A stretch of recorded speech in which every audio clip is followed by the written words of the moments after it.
Hello viewers, আসসালামু আলাইকুম। ভিল life থেকে চলে আসলাম আপনাদের সাথে গল্প করতে। আজ দৈনন্দিন রুটিন মাফিক কাজ করতে করতে খলিফার গল্পের তৃতীয় পর্ব আপনাদেরকে শোনাবো। সোজা চলে যাবে শ্যাকরা বাজারে, সেখানে জহুরি সাদার দোকান আছে। লোকটা ইহুদি সুদখোর, শ্যাকরা বণিক সবার শাহবান্দার সে। তাকে বলবে, আপনার নাম করে জাল ফেলেছিলাম, আল্লাহ আমাকে এই মাছটা দিয়েছেন। তুমি যখন ঝুড়ি থেকে বের করে মাছটা তাকে দেখাবে, সে জিজ্ঞেস করবে, আমাকে ছাড়া আর কাউকে দেখিয়েছো এ মাছ?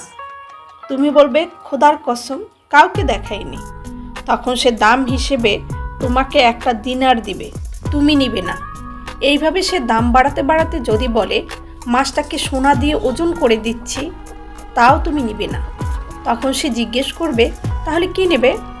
তখন তুমি বলবে, পয়সা করে কিছুই চাই না মালিক, কয়েকটা কথার বিনিময়ে আপনাকে দিতে পারি এই মাছটা।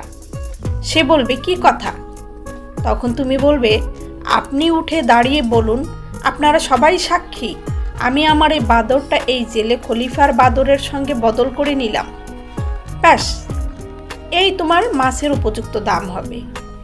এরপর আমি তোমার সম্পত্তি হয়ে যাব এবং আমার কপালই তোমার কপাল ফিরে যাবে।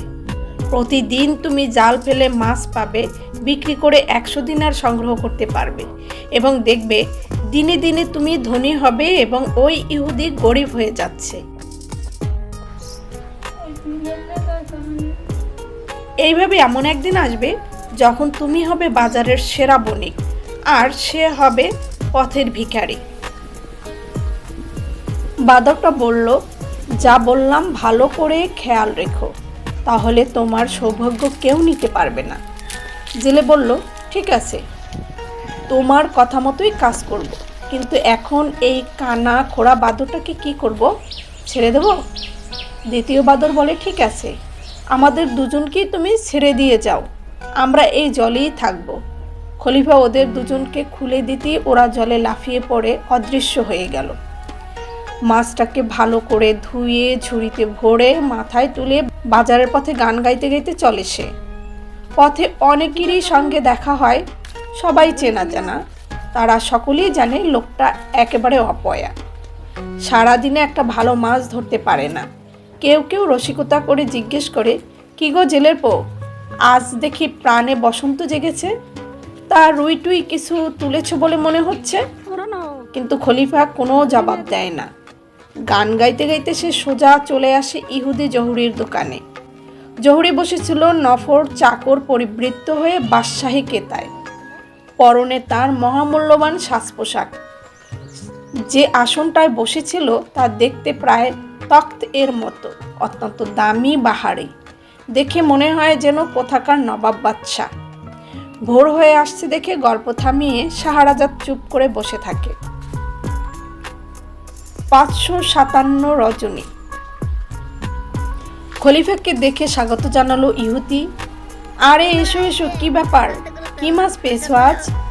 রাতে স্বপ্ন দেখেছি বিরাট একটা মাছ ধরে আনা হয়েছে বাড়িতে। খলিফা বলে, আজ সকালে আপনার নাম করে জাল ফেলেছিলাম, তা জালে আল্লাহর দোহায় উঠেছে একটা পেল্লাই মাছ, এই দেখুন। ইহুদি দেখে খুশি হয়ে বলে, বাহ, তোফা, এই নাও, দামটা রাখো। একটা দিনার দিতে চায় সে, কিন্তু খলিফা বলে, না মালিক, ওতে হবে না। আচ্ছা, এই নাও 2 দিনার।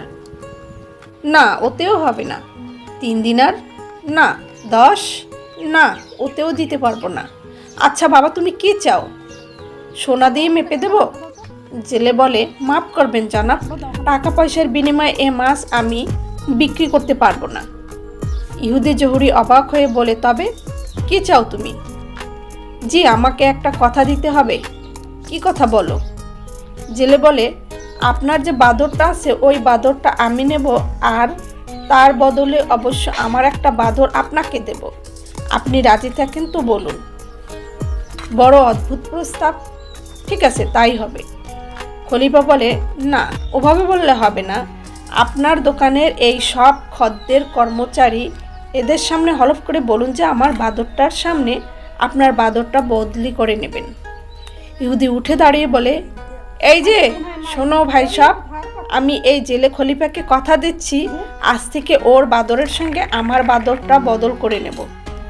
জেলে সঙ্গে সঙ্গে মাছটা ইহুদির দোকানে নামিয়ে দিয়ে খালি ঝুড়িটা মাথায় নিয়ে আবার নদীর দিকে ফিরে আসে।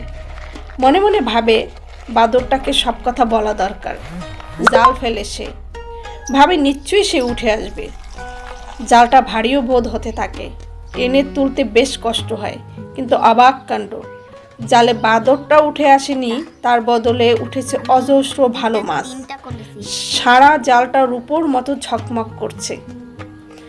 নদীর ধার দিয়ে যাচ্ছিল এক মেয়ে, জেলের কাছে এগিয়ে এসে একটা মাছ দরদাম করে 1 দিনার দিয়ে কিনে নেয়। একটু পরে আরও কয়েকজন পথচারী দাঁড়িয়ে পড়ে, তারাও কিনে নেয় খানিকটা। এইভাবে কিছুক্ষণের মধ্যে বেজায় ভিড় জমে যায় সেখানে। সবাই তাজা মাছের সন্ধানে এসেছিল। ভালো দামি সব মাছগুলো অল্পক্ষণের মধ্যে বিকিয়ে যায়। খলিফা গুনে দেখলো ঠিক 100 দিনার হয়েছে। মনের আনন্দে বাড়ি ফিরে আসে খলিফা। বহুকাল পরে আজ তার খুশির সীমা নাই। একটা নয়, দুটো নয়, 100টা সোনার দিনারের মালিক সে। এভাবে প্রতিদিন জাল ফেলে সে 100 দিনার পাবে। ওরে বাপ, সে কত টাকা হয়ে যাবে তার! অত টাকা সে কোথায় রাখবে? খলিফা আকাশ কুসুম কল্পনা করতে থাকে, এইভাবে আমি অনেক বড়লোক হয়ে যাব একদিন। বিরাট ইমারত, দাস দাসী, খ্যাতিমান সব হবে আমার। কত লোক আমার কাছে আসবে সাহায্যের জন্য। আমি অবশ্য কাউকেই ফেরাবো না। আহা, লোকে অভাবে পড়ি না হাত পাতে। যার যা দরকার সবাইকে খুশি করে দেব। সবাই ভালো থাকবেন, দোয়া করবেন, এবং পরবর্তী পর্বগুলো শুনতে হলে লাইক, কমেন্ট, শেয়ার করে রাখবেন।